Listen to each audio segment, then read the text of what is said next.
Alhamdulillah, saya datang kembali ke Dewan Tunggu Chancellor ini rasa gentar sedikit. Kalau dulu kehadiran saya tidak teratur dan protokol begini. Tapi masa menuntut sedikit penyesuaian. Saya ingin memulakan dengan menyatakan penghargaan kepada Universiti Malaya dan KPT kerana menganjurkan suatu sidang yang bermakna, menganjurkan wacana kesejahteraan dan intelektual lebih terbuka.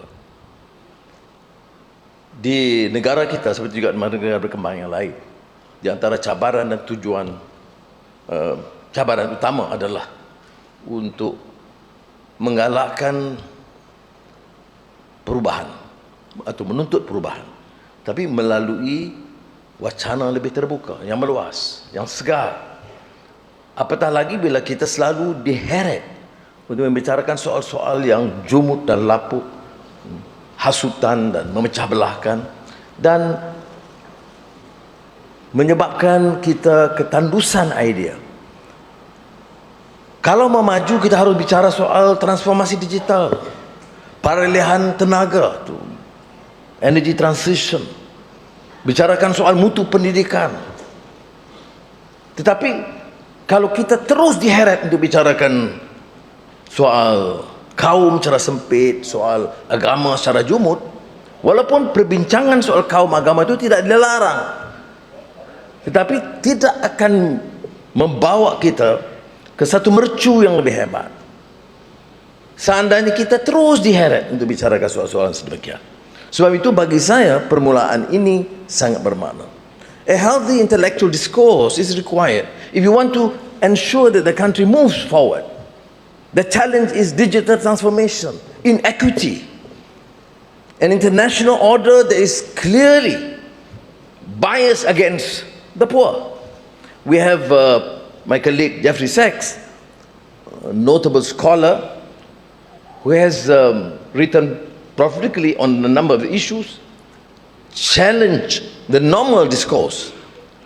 As what philosopher Raymond Aron says, it's time for us to unlearn some of the normative mode of thinking, to challenge a dominant paradigm of thinking,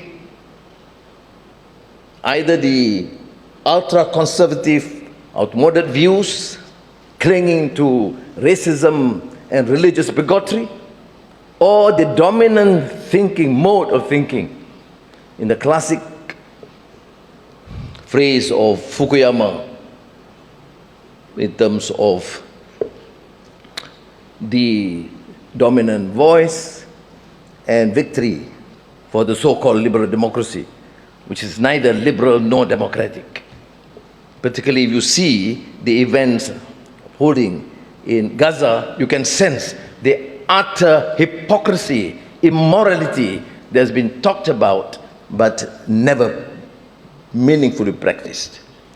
So we have therefore to ensure that the discourse is healthy and meaningful, and deal with the issues that is pertinent, that could ensure that our nation chart a course that would ensure its not only its sustainability but progress, and ensure that the living conditions of our people are being championed and protected.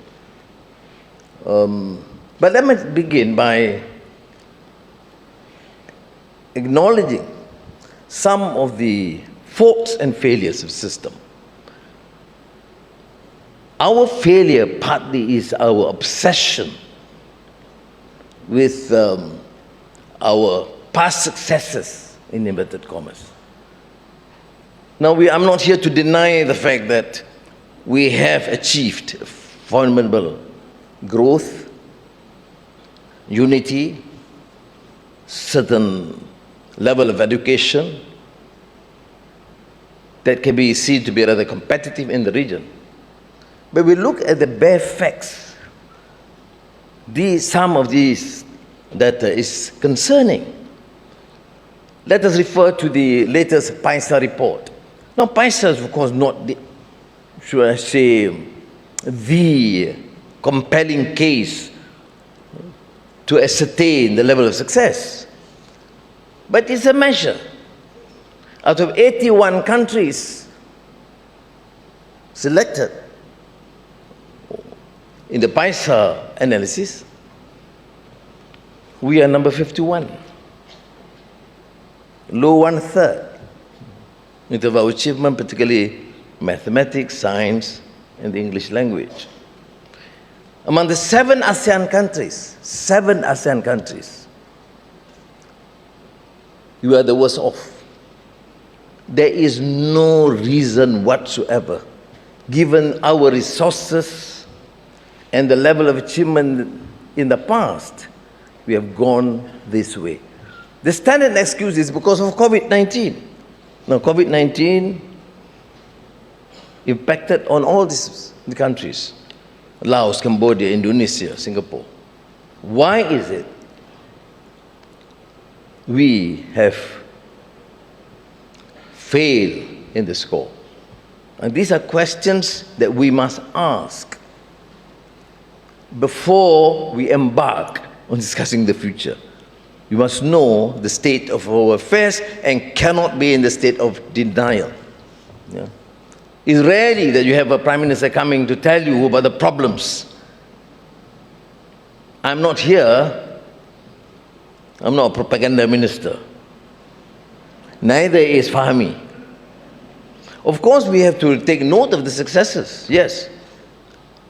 But we must also commit ourselves to embarking upon this reform agenda. When we say, in uridu illa al-islah mastata'tu, that means trying our level best to affect change and reform for the better. Saudara-saudari, saya mulakan dengan berita yang agak kurang menyenangkan tentang laporan PISA. Tetapi ini juga termasuk atau terkait dengan lain-lain. Soal Teams, soal intradigital, soal kurikulum masa depan, soal prasekolah. Dalam semua kategori ini kita agak ketinggalan. Sebab itu dengan Menteri Pendidikan baru, saya telah gesa supaya dilihat semula sistem prasekolah.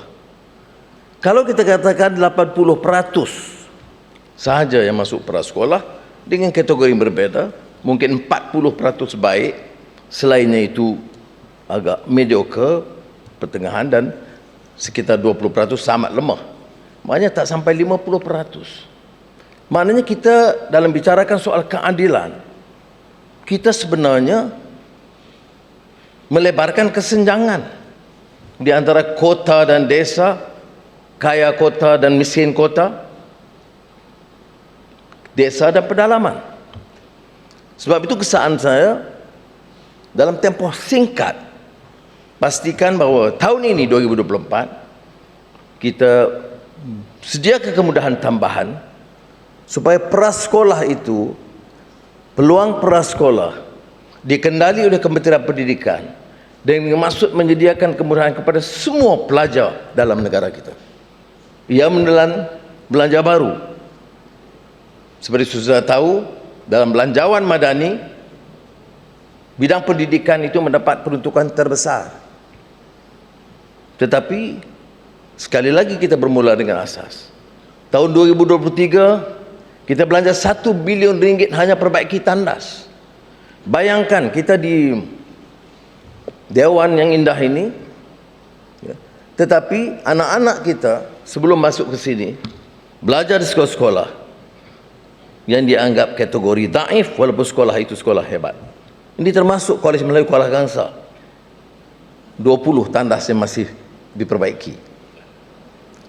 Ini tak bayang lagi ke sekolah di Sorok Kudung, atau manik ura itu dikapit. Now, for the benefit of Jeffrey Sachs was saying, whilst we need to undertake major reform, including education and higher education, we have to take stock of the stark realities of the gross inequality at present. And I gave this example of the state of affairs, our washrooms and lavatories in our schools.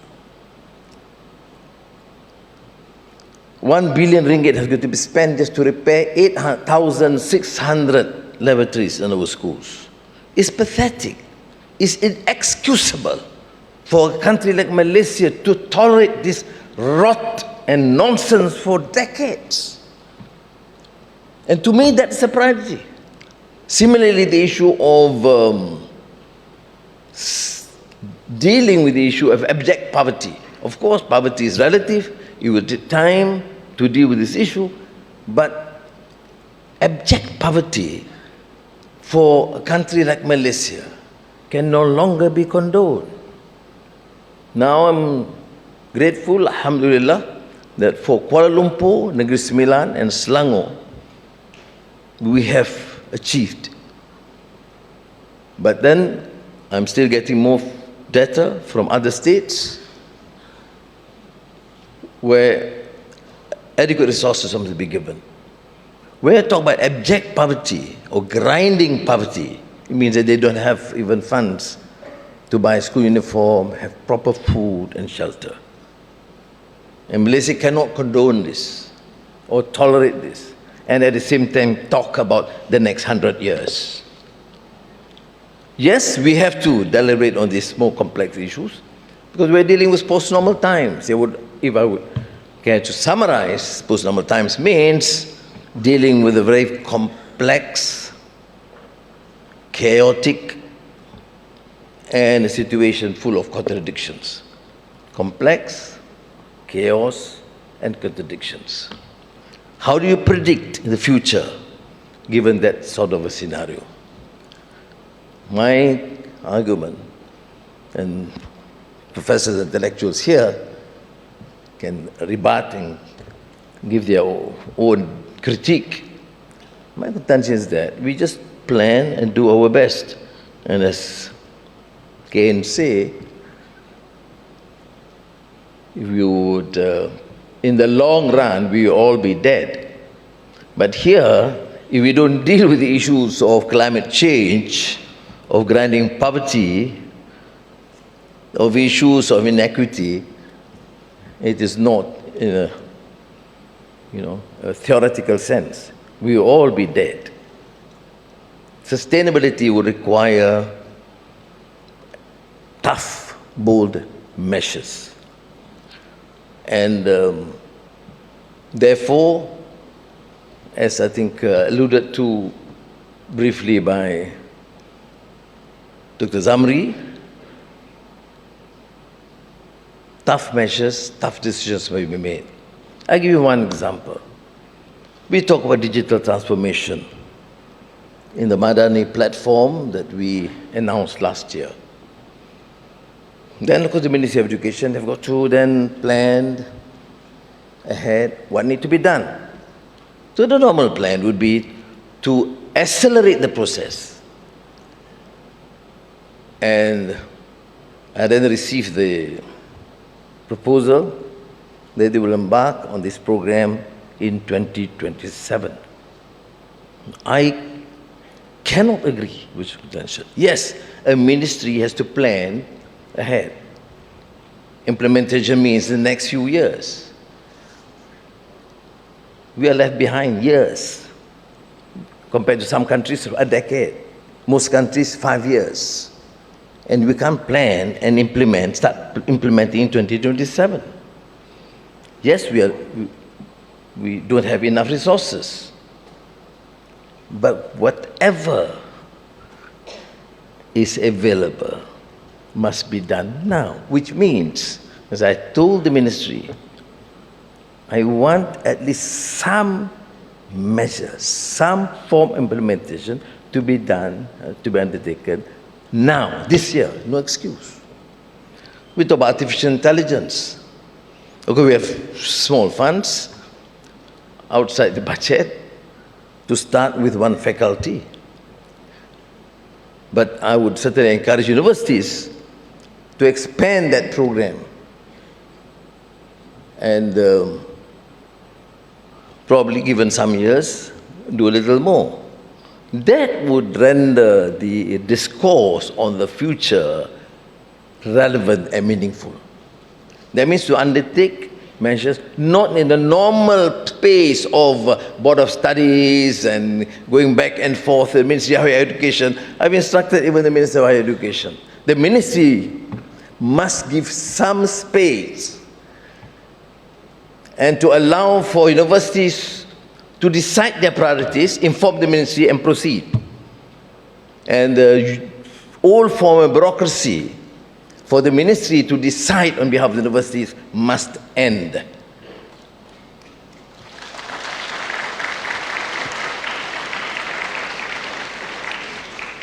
Now, I'm suggesting this plainly because of the urgency and recognizing the fact that in some areas, and particularly in the Paisa report, to me is very disturbing. If you use the normal pace, we will be left behind. Yeah. But more importantly, the general framework. The Madani framework emphasized very clearly the issue of sustainability, not in the normal Western notion of sustainability, but must be consistent with SDG. We talk about governance, we talk about ihsan, compassion, trust, innovation, but it must start with governance. Billions of dollars have been siphoned off, and nobody dare touch the big crooks. They are invincible in the system. And mind you, I'm sure you've been following, and I think we in this country, political leaders, academicians, and so-called elites, must accept that responsibility, that we have failed in our task to allow such gross diversions of public funds to enrich the few crooks, and this was tolerated for decades in this country. The rot must stop here. If you say that, well, this is a problem affecting the politicians, I want to remind you that many professors and so-called scholars either somewhat complicit or be seen to be complicit with the system in the past. There's gross silence in the enforcement agencies, in the judiciary, among the intellectuals. There's no such healthy, reasoned discourse. So please be assured you can use this forum and criticize the Prime Minister or our policies. You shouldn't feel that you'll be under threat. Of course, I would say don't use this forum to incite racial hatred and religious bigotry. But other than that, you are free, because I think the country requires a new culture of healthy exchanges and intellectual discourse.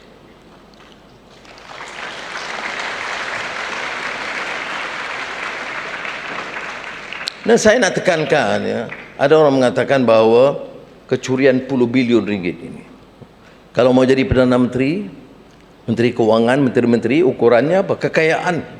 Dan ini dianggap biasa. Buat apa jadi Perdana Menteri kalau tidak jadi kaya? Bodohlah jadi Menteri Keuangan yang tak kumpul bilion-bilion. Ya. Pandangan hambar, haprak ini mesti diperangi. Dan kita yang bertanggung jawab ini bukan saja orang politik, tetapi seluruh sistem. Berapa sarjana yang bicara dengan berani, yang mengizinkan keterlanjuran begini? Ya. Kita semua harus pikul tanggung jawab. Termasuk saya anggap saya harus lebih berani lagi dulu. Lebih berani lagi lama penjara. Tetapi saya nak anggap ini sebagai satu upaya kita yang terkuat. Saudara, saya mulakan dengan tata kelola. Memang tata kelola dan rasuah ini dibenci oleh beberapa pihak. Dia kata Anwar ni tak ada modal lain. Berucap saja sebut tata kelola dan rasuah. Dia lupa sebab rasuah dan tata kelola lah tak dapat bagi peruntukan begitu besar kepada pendidikan. Sebab rasuah dan tata kelola lemahlah. 8,000 tandas harus diperbaiki tahun lalu. Diketepikan begitu rupa. Sebab rasuah dan tata kelola lemahlah yang menyebabkan puluhan bilion wang rakyat dipunggah untuk beberapa tokoh tertentu. Jadi saudara, saya harap saya akan dapat, kalau tidak ada sokongan dalam politik atau lain-lain, sekurang-kurangnya dalam isu tata kelola dan tuntutan ke arah perubahan, saya pohon dukungan penuh daripada rakyat, terutama yang berfikir.